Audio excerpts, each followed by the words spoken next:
And that topic ne say.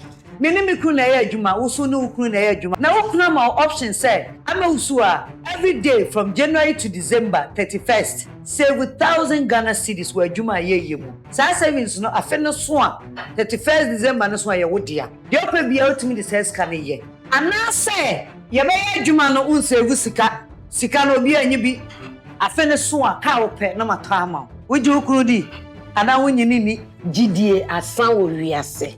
Na meme die me pesusu 1,000 Ghana no me pe no na boso afene so ame amakoyi ma die ene se ejinyame dio enso se yekoda ye to ye ko munji mukun dia na se muntimi no munje business 1,000 na o se me fan to no akuna ma ya me dede de bisa no nsa se de bia bi mu ana me ni age